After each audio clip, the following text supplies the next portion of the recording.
Bonjour à tous et bienvenue dans cette nouvelle vidéo de cette série consacrée aux bases de la programmation en C# avec Unity. Aujourd'hui, nous allons parler des types énumération, aussi appelés enum. Tout d'abord, qu'est-ce qu'une énumération? Une énumération en C# permet de définir un ensemble de constantes nommées. Donc c'est une liste de valeurs qui ne changent pas et qui ont un nom. Pour déclarer une énumération, on commence par écrire le mot-clé enum, suivi d'un nom, par exemple ici enemy-type, et d'une paire d'accolades. Entre ces accolades, on peut ensuite y ajouter nos valeurs séparées par des virgules. Par exemple, boss, elite et standard. Nous venons donc de créer un type énumération qui peut avoir trois valeurs possibles. Dans l'épisode précédent, dans la partie sur les switches, nous avons utilisé une variable enemy-type qui contenait le type d'ennemi que le joueur était en train de combattre sous la forme d'une chaîne de caractères. Le fait d'utiliser des chaînes de caractères ici n'est pas recommandé. En effet, il y a un risque de faute de frappe qui risquerait de casser notre code. Par exemple, si dans la variable enemy-type, au lieu d'écrire boss avec un B majuscule, on écrit boss avec un B minuscule. Dans cette situation, cette valeur n'est plus prise en compte par un cas du switch et on déclenche donc le cas par défaut. Pour corriger ça, on peut utiliser un enum à la place. On change le type de la variable par enemy-type, et dans ce cas, on peut lui affecter une des valeurs définies dans l'enum. On écrit le type de l'enum, donc enemy-type, puis un point, et enfin la valeur qui nous intéresse, par exemple le boss. On peut ensuite changer le switch afin de remplacer les chaînes de caractères par les valeurs de l'enum. Donc enemy-type.boss, enemy-type.elite et enemy-type.standard. Les enums permettent aussi de rendre votre code plus lisible. Prenons un autre exemple. Vous avez dans votre jeu plusieurs niveaux de difficulté, easy, normal et hard. Et vous avez une variable de type int qui contient un nombre en fonction du niveau de difficulté. Par exemple ici, int difficulty égale 1. En lisant ce code, on peut se demander à quoi correspond ce 1. Est-ce que c'est le niveau de difficulté le plus facile? Ou est-ce que c'est le plus dur? Est-ce qu'on commence à compter à partir de 1 ou à partir de 0? Bref, c'est pas très clair et on se pose plein de questions, et donc ce n'est pas recommandé. À la place, on pourrait déclarer un enum de cette façon. Donc on déclare un enum difficulty level avec les trois niveaux de difficulté, easy, normal et hard. Et ensuite, on peut avoir notre variable difficulté déclarée comme ceci, et on lui donne comme valeur difficulty level.easy. Cette fois-ci, cela devient beaucoup plus clair, on ne se pose plus de questions, le niveau de difficulté est bien sûr easy.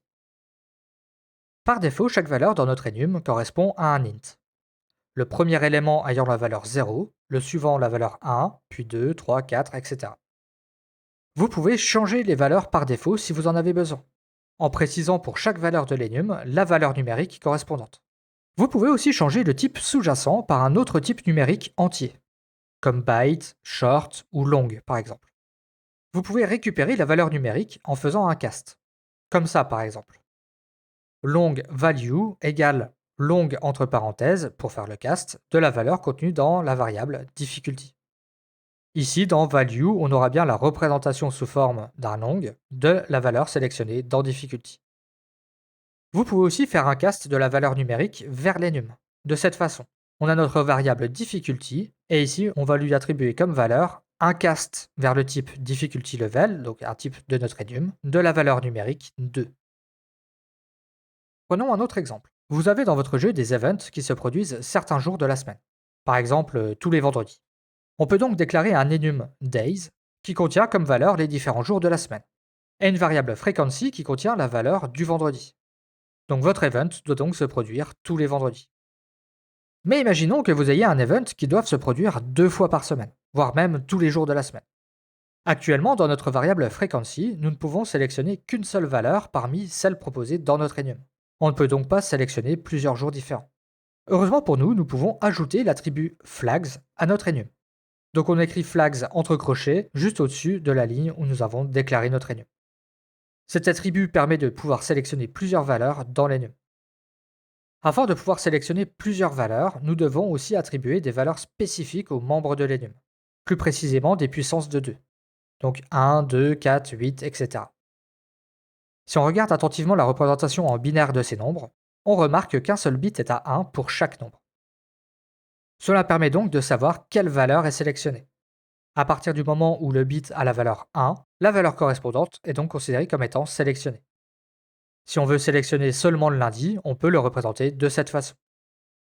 Si on veut sélectionner le samedi à le dimanche, on peut le représenter de cette façon, avec un 1 correspondant au samedi et au dimanche. Et si on veut sélectionner tous les jours de la semaine, eh bien on met un 1 pour chaque jour de la semaine.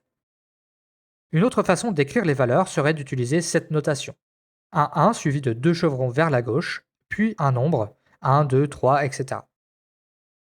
Par exemple, cette opération, cela signifie que l'on prend le nombre 1 sous sa forme binaire et que l'on décale tous les bits vers la gauche 3 fois, puis on complète par des zéros. On obtient donc ici la valeur 8.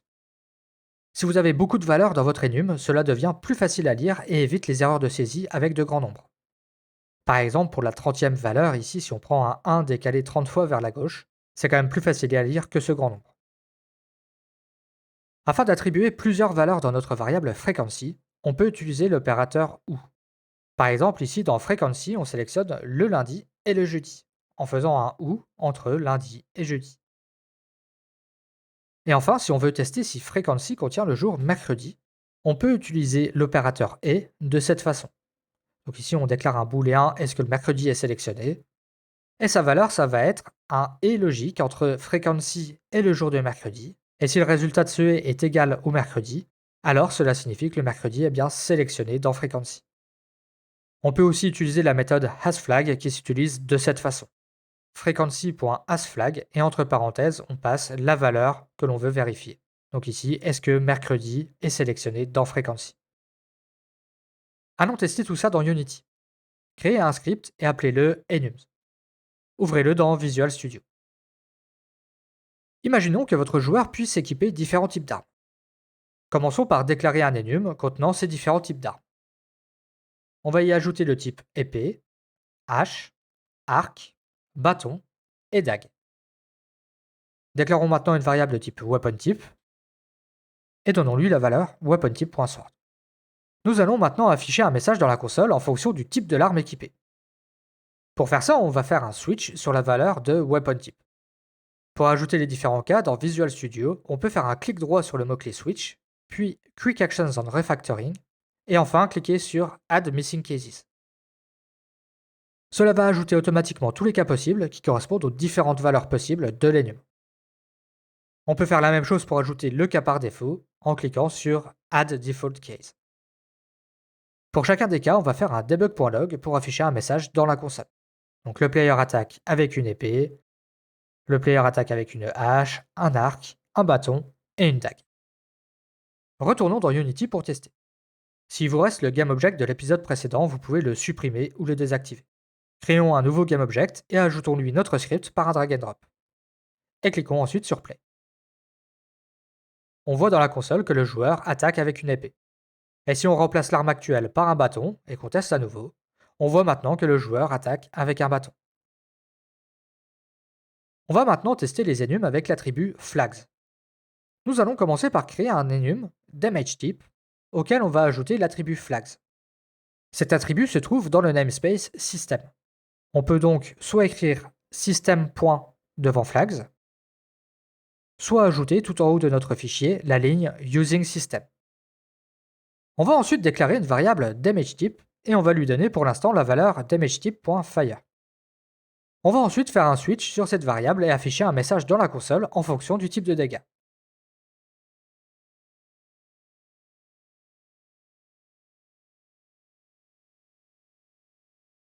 On peut aller tester dans Unity et on voit bien que le type de dégâts est fire. Si on change par DamageType.frost,